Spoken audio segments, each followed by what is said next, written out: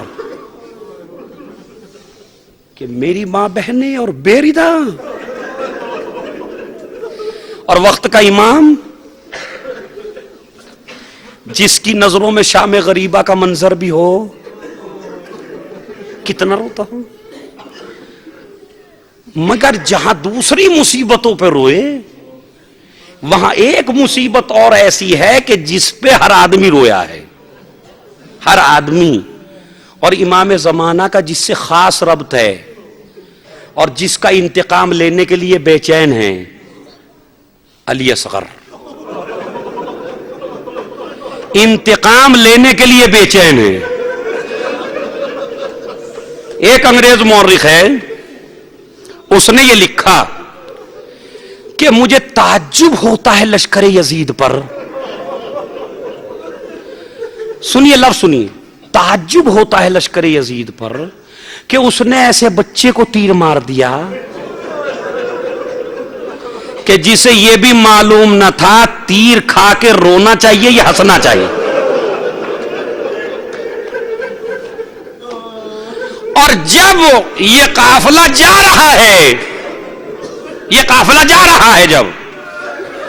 جب اکبر کے سر کی طرف نظر پڑتی ہے تو یہ کہتے ہیں جنگ ہوئی ہوگی. حسین کے سر کی طرف نظر پڑتی ہے، کہتے ہیں جنگ ہوئی ہوگی. عباس کے سر کو دیکھتے ہیں، کہتے ہیں برابر کا مقابلہ ہوا ہوگا. لیکن جب ننھے سے بچے کے سر کی طرف نظر کرتے ہیں تو ایک جملہ ہے جو ہر آدمی کہہ رہا ہے راستے میں، کربلا میں جنگ نہیں ہوئی، ظلم ہوا. ارے کس ماں کی گود سے چھین کے بچے کو ذبح کر ڈالا. خود جس کی ماں دیکھ کے کہتی ہے امثلو کا ینہر، کیا تجھ جیسے بچوں کو بھی ذبح کیا جاتا ہے؟ یہ تو میں نے سوچا بھی نہ تھا. کیسی مصیبت، کیسی پریشانی. چلے گئے سجاد، رو رہے ہیں، گریہ کر رہے ہیں، مگر اسی میں ایک ماں ہے قافلے میں، اور جو یہ عہد کر کے چلی ہے وارث کی قبر سے کہ جا تو رہی ہوں لیکن جب تک زندہ رہوں گی سائے میں نہیں بیٹھوں گی. کیوں وجہ سنیے کیوں. اس لیے کہ میرے والی و وارث میں کیسے سائے میں بیٹھ جاؤں کہ جس کا 6 ماہ کا بچہ جلتی ہوئی زمین پہ لیٹا، جس کے وارث کا لاشا تپتی ہوئی زمین پہ پڑا ہو، میں نہیں، سائے میں نہیں بیٹھوں کبھی. یہی وجہ ہے سجاد مدینے چلے گئے. مدینے جا کے ماں کا وہی حال دیکھا، مگر رو رہے ہیں. پانی آتا ہے تو روتے ہیں، کھانا آتا ہے تو روتے ہیں، خوب روتے ہیں. منہال سمجھا بھی رہے ہیں. حد تو یہ ہے کہ ایک آدمی آیا، دیکھیں کتنا احساس ہے سجاد کو. ایک آدمی آیا اور اس نے کہا انا الغریب، میں بہت بڑا غریب آدمی ہوں. میرے مولا نے اسے بلایا سجاد نے، اور بلا کے کہا تو غریب نہیں ہے. اگر سمجھ گئے روایت تو قیامت تک روتے رہیں گے. اور ہم چونکہ 40 میں وہاں نہیں ہیں تو کم سے کم اپنی آواز وہاں ضرور پہنچا سکتے ہیں. کربلا میں ایک مرتبہ کہا تو غریب نہیں ہے، وہ کہتا ہے مولا غریب ہوں. کہا تو غریب نہیں ہے. 3 دفعہ کہا، پھر کہتے ہیں مولا نہیں تو غریب نہیں ہے. تو اس نے کہا کہ مولا میرے پاس کھانے کے لیے کچھ نہیں ہے. کہا نہیں سب کچھ چھوڑ، بس مجھے اتنا بتا دے کہ اگر تجھے مدینے میں موت آ جائے تو مدینے والوں سے تجھے کیا امید ہے؟ بھائی ایک مرتبہ سینے پہ ہاتھ مار کے کہتا ہے غریب تو ہوں مگر اتنا بڑا غریب نہیں ہوں. کہا کیوں؟ کہا اس لیے کہ میں جانتا ہوں کھانے کو ملے یا نہ ملے، لیکن اگر مر گیا غسل بھی دیں گے، کفن بھی پہنائیں گے، نماز بھی پڑھیں گے. میرے مولا نے کربلا کا رخ کیا، غریب تو میرا بابا تھا.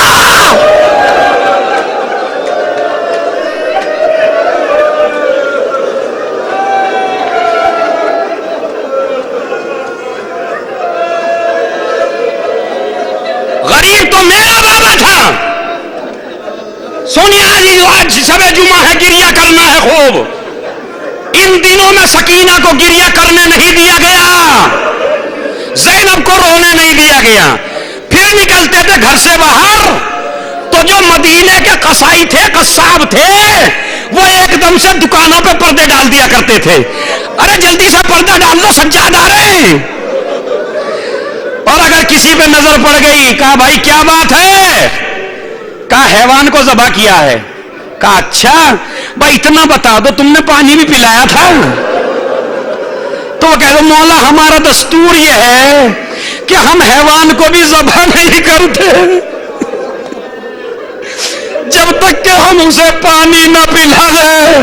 ایک مرتبہ کہتے ہیں ارے سارے قانون میرے بابا کے لیے بدلے، بھوکا پیاسا گلے پہ خنجر چلا دیا گیا، کیسے کھاؤں کیسے پیوں. اب سنیے منہال پھر آیا دوبارہ. ایک مرتبہ کہتا ہے مولا شمر گرفتار کر لیا گیا، فلاں گرفتار کر لیا گیا، فلاں گرفتار کر لیا گیا.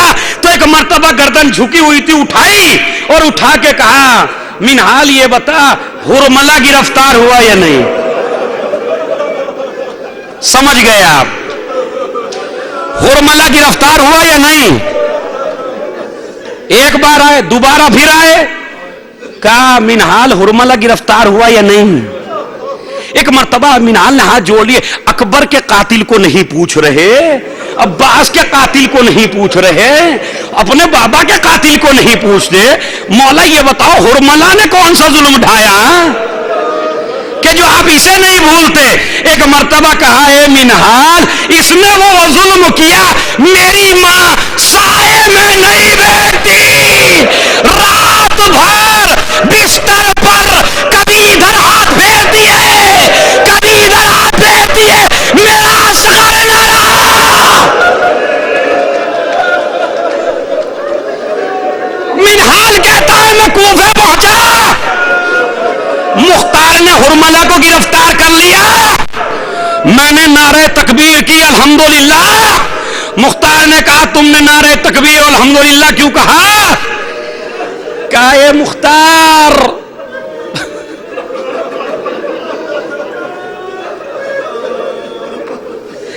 سنیے سنیے, اے مختار میں ابھی امام کے پاس سے آ رہا ہوں,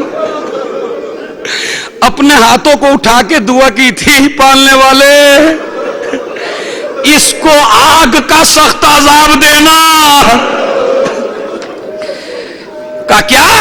کہا بار بار پوچھتے ہیں کہ ہرملہ گرفتار ہوا یا نہیں, اس لیے شکر کر رہا ہوں میرے امام کی جلدی سے دعا قبول ہو گئی.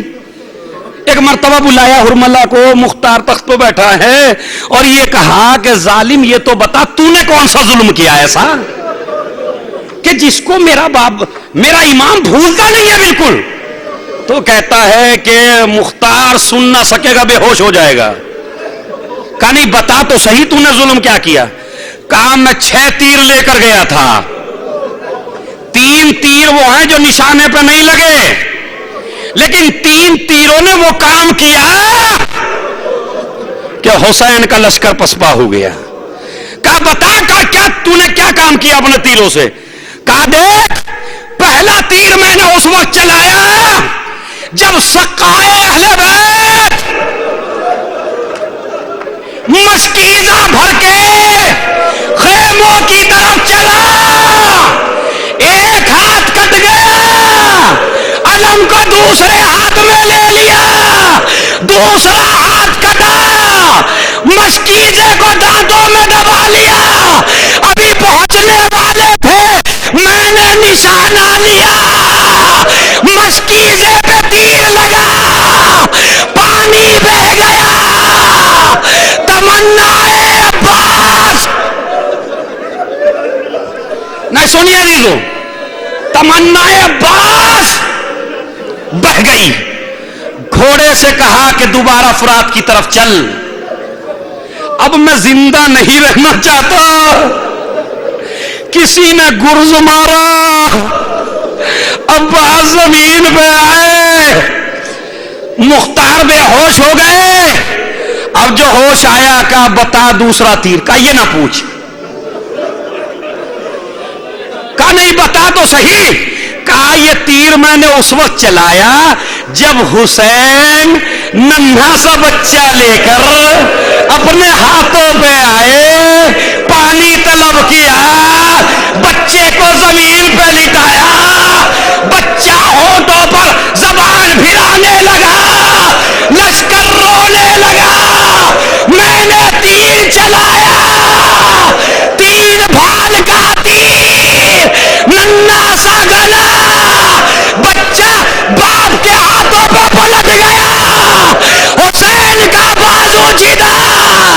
اصغر نے آواز دی بابا معاف کر دینا.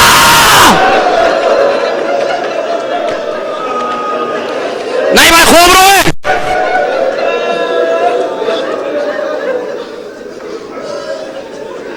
بابا معاف کر دینا, تیر بڑا تھا میرا گلا چھوٹا تھا. میں روایت کا لفظ سناؤں آپ کو کیا ہے, فانقلب الصبی علی ید الامام. کتنا وزنی تیر تھا کہ بچے کا رخ لشکر کی طرف تھا, لیکن اب جو وزنی تیر چلا تو بچہ باپ کے ہاتھ پر پلٹ گیا.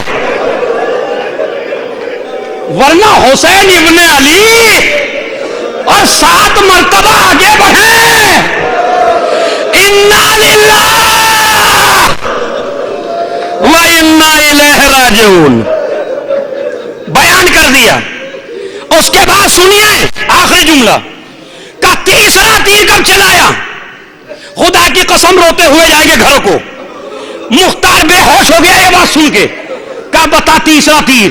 کا تیسرا تیر اس وقت چلایا جب حسین جنگ کے لیے نکلے، آنکھوں میں نور نہیں تھا، کمر ٹوٹ چکی تھی، حملے کرتے جا رہے تھے، ایک آواز آئی، حسین تلوار کو نیام میں رکھ لو۔ جس کے ہاتھ میں پتھر تھا اس نے پتھر مارا، کسی نے نیزہ مارا، مگر حسین اب بھی گھوڑے پہ اوپر تھے۔ اتنے تیر تھے، اتنے تیر تھے، خود امام سجاد سے پوچھا گیا مدینے میں تمہارا باپ کتنا زخمی تھا؟ ایک مرتبہ امام نے انگوٹھی دکھائی، کہا جتنی جگہ اس نگینے کی ہے اتنی جگہ بھی میرے باپ کے جسم میں نہیں بچی تھی۔ اور ملا کہتا ہے میں نے دیکھا کوئی جگہ خالی نظر نہیں آتی، ہر جگہ تیر ہے۔ حسین گھوڑے پہ تھے، ایک مرتبہ میں نے کیا دیکھا؟ پیشانی پر سجدے کی جگہ خالی ہے، میں نے تیر چلایا، حسین کی پیشانی پہ لگا، زہرا کا لاڈلا گھوڑے پہ ڈگمگانے لگا، زمین پر آئے، فاطمہ آ گئی، اے میرے حسین۔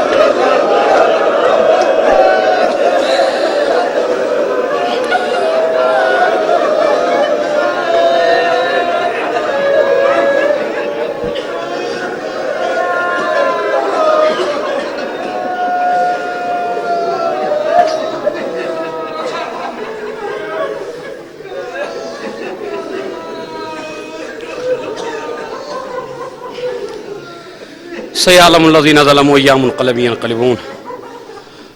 پالنے والے ان آوازوں پر رحمت نازل فرما، ان آنسوؤں کو رومال زہرا میں جگہ عنایت فرما، پرچم اسلام کو سربلندی عنایت فرما، شان حیدر کرار جہاں کہیں میں ان کی جان کی، مال کی، عزت کی، آبرو کی حفاظت فرما۔ کیا نام ہے؟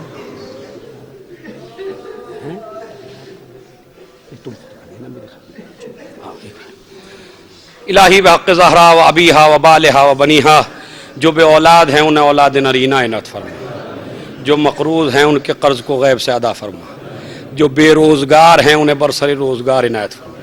اے پروردگار، اے میرے معبود، جو مریض ہے اور بعض مومنین یہاں مریض ہیں ان کے نام بھی بتائے گئے ہیں، دلوں میں ارادہ کریں پروردگار جو بھی مریض ہے اسے شفاء کاملہ و عاجلہ عنایت فرما۔ معبود پھر تیری بارگاہ میں ہم دست بدعا ہیں کہ جو پریشان حال ہیں ان کی پریشانیوں کو دور فرما، جو مر چکے ہیں ان پر رحمت نازل فرما، جو زندہ ہیں انہیں عمل خیر کی توفیق عنایت فرما۔ میرے معبود اس سال کا 40 ہم کر رہے ہیں، لیکن آئندہ سال وقت کا امام کربلا میں ہو، ہم سارے اس کے علم کے نیچے ہوں، وہ مصائب پڑھ رہا ہو، ہم سب سن رہے ہوں۔ معبود امام کے ظہور میں تعجیل فرما، تعجیل فرما، موجودہ حکومت کی حفاظت فرما، حکمرانوں کی حفاظت فرما۔ اے پروردگار بحق زہرا و ابیہا و بالہا و بنیہا، آج شب جمعہ ہے اور کل کا دن امام زمانہ سے مخصوص ہے کہ ظہور جمعے کے دن ہوگا۔ اے معبود ہمارے گناہوں کی طرف نہ دیکھنا، ہمیں امام کے لشکر میں، ان کے آوان میں شمار فرما۔ الہی بحق زہرا و ابیہا و بالہا و بنیہا، جو نیک حاجات رکھتے ہیں ان کی حاجات کو پورا فرما۔ بسم اللہ الرحمن الرحیم۔ پھر وہی دعا جو روز پڑھتے ہیں، اپنے ہاتھ اپنے سروں پر رکھ کے بالکل خلوص دل کے ساتھ، اس لیے کہ روایت میں ہے کہ جو آدمی امام کے نام پہ اپنا ہاتھ اپنے سر پہ رکھتا اس کی عقل مکمل ہو جاتی ہے۔ بسم اللہ الرحمن الرحیم۔ اللہم کل ولی کال حجت ابن الحسن صلواتک علیہ وعلی آبائے، زور سے، فی هذه الساعة وفی کل ساعة ولیا وحافظ وقائدا ودلیلا وعینا حتی تسکنہ وتمتعہ فیہا طویل. ماتم حسین.